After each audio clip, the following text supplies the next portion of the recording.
তুমি গিফট কিনেছিলে, তুমি প্রতিটি লেট নাইট কলের উত্তর দিয়েছিলে, তুমি তাকে দিয়েছিলে তোমার লয়্যালটি, তোমার সময়, তোমার পুরো হার্ট।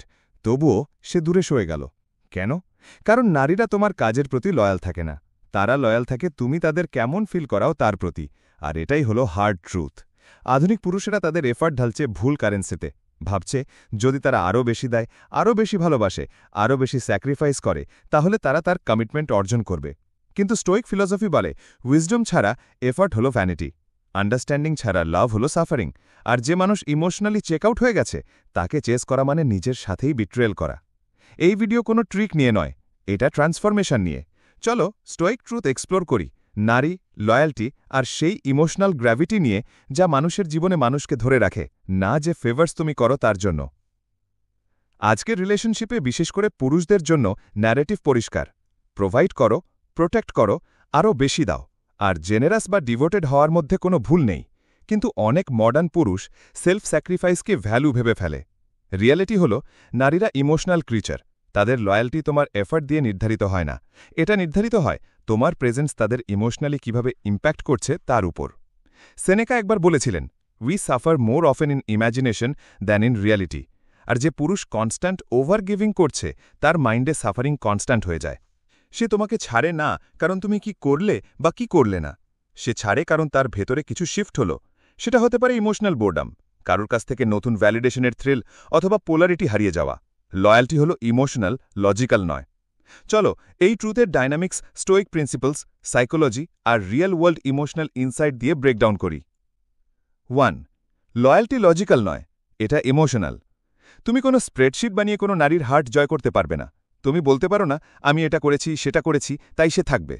কারণ তার হার্ট তোমার চেকলিস্ট নিয়ে ভাবে না, এটা ইমোশনাল পোলারিটি নিয়ে ভাবে। ম্যাসকুলিন প্রেজেন্স ইমোশনাল গ্র্যাভিটি তৈরি করে, না গিফট, না বেগিং, না এক্সপ্লেনিং। যখন একজন পুরুষ ইমোশনাল ডিসিপ্লিন দেখায়, যখন সে প্রেশারের মধ্যেও কম্পোজড থাকে, রেসপেক্ট ধরে রাখে ইভেন ওয়েন চ্যালেঞ্জড, তখন সেটাই অ্যাট্রাকশন আর ট্রাস্ট তৈরি করে। স্টোইসিজম আমাদের শেখায় ফোকাস করতে যা আমাদের কন্ট্রোলে আছে, আমাদের থটস, অ্যাকশনস আর ইমোশনস, তার রিয়াকশনস নয়।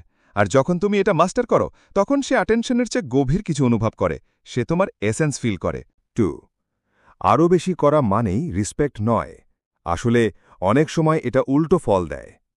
তুমি যত বেশি দাও এমন কারো কাছে যে ইমোশনালি ডিস্টেন্ট, সে তত বেশি তোমার এফার্টকে ডিভ্যালু করে। কারণ সে ক্রুয়েল নয়, বরং হিউম্যানস ইনস্টিংটিভলি ডিভ্যালু করে যা সহজে পাওয়া যায়। এটা প্যারাডক্সিক্যাল, কিন্তু সত্যি কখনো ফেয়ার খেলে না। একইভাবে যদি সে দূরে সরে যায় আর তুমি তাকে কিপ চেজিং করো, তুমি নিজেই নিজের ইমোশনাল ইরোশনে কমপ্লিসিটি করছো।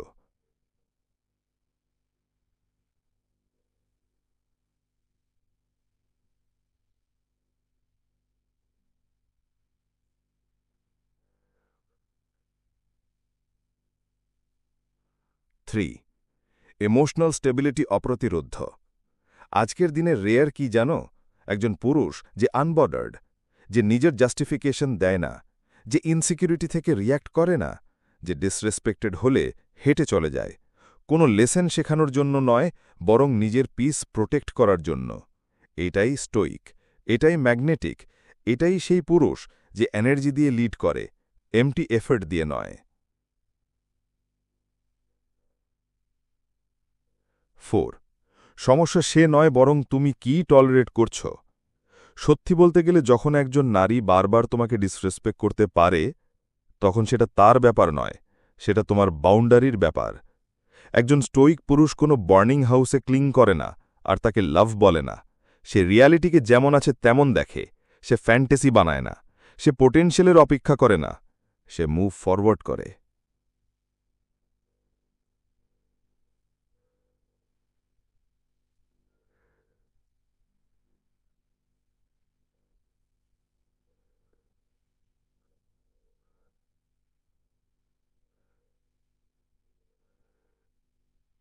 Modern application. হাই ভ্যালু পুরুষরা ভিন্নভাবে কাজ করে। তারা ওভারশেয়ার করে না, অবজার্ভ করে। তারা ভ্যালিডেশন চেজ করে না, প্রেজেন্স ক্রিয়েট করে। তারা ইমোশনালি রিয়্যাক্ট করে না, কাম অথরিটি দিয়ে রেসপন্ড করে।